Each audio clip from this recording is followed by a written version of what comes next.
this play called life. Hi, I'm Dr. Cynthia Bischoff, International Life Coach. Life is like a tapestry that can at times seem full of loose threads and knotted yarn. Yet at the end of our lives, when we turn this work of art over, we will witness a picture that is perfectly what it needed to be.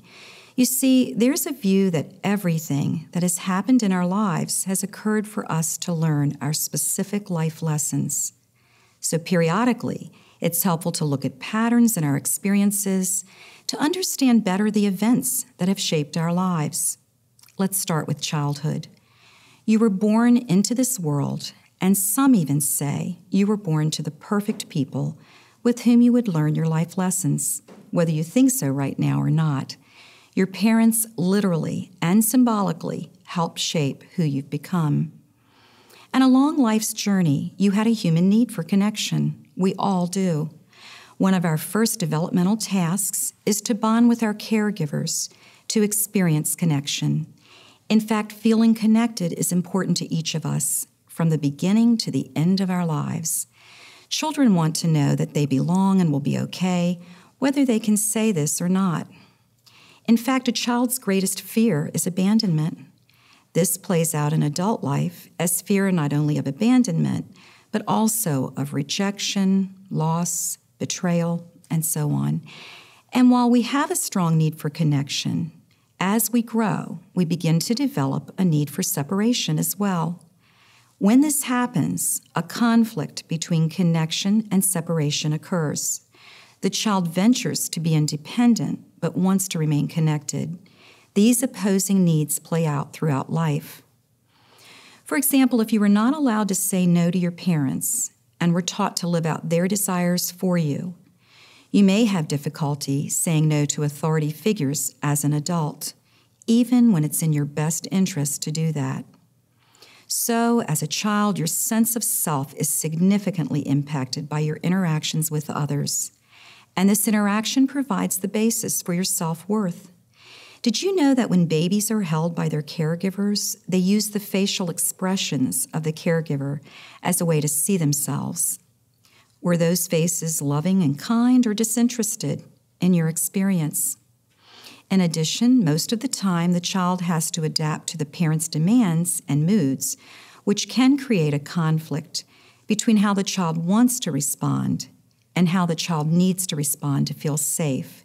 And over time, the child may begin to identify with the parts of themselves that please others and dismiss the parts that don't bring approval. This may lead to a lifetime of excessive caregiving or people-pleasing. Now, why all the talk about childhood? Well, in childhood, each of us created what is referred to as an adaptive self, or we could call it a mask.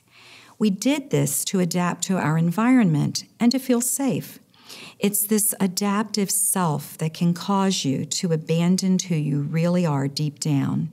And over time, if you dismiss your real self enough, you can begin to feel numb and empty, depressed, or just lost, longing all the time for something else.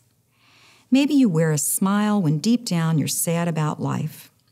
You see, we've made contracts with ourselves through our beliefs as to what is available to us, how we should act, and what we need to do, be, and have in order to survive. I recall a client, Maxwell, who told me once that he wasn't allowed to cry at his grandmother's funeral. He was 8 years old, and his father told him, "We do not cry in this family." At age 38, Maxwell still has a hard time feeling his emotions. Even though he understands as an adult that what his father told him was detrimental to his psychological growth, a part of him still trusted his father's rules. As he put it, he has to overcome his feelings of guilt when he lets himself feel sad in front of someone. I reminded Maxwell that it is important to look back at old contracts he's made with himself, to dig them up, void them if necessary, and/or rewrite them. Your growth in life requires an archaeological dig into yourself to understand what you deep down believe, because it's your perceptions that make your life sacred or difficult. These perceptions create your point of view about who you are, who other people are, and about life itself. You see, we wear our adaptive masks and engage in our life dramas every day, and are partnered with other cast members to share life's lessons. Our issues and fears cause us to protect our real needs and even to negotiate away our power. We may respond to life by making adjustments that cause us to cut off essential parts of ourselves to stay present with people and situations. We may even deny our emotions because we're afraid our partner will leave us. We may do work that doesn't inspire us because it keeps us feeling secure. And here's the key. Your freedom lies in challenging your beliefs, removing your adaptive mask, getting in touch with your real feelings, and in this way, improving your life.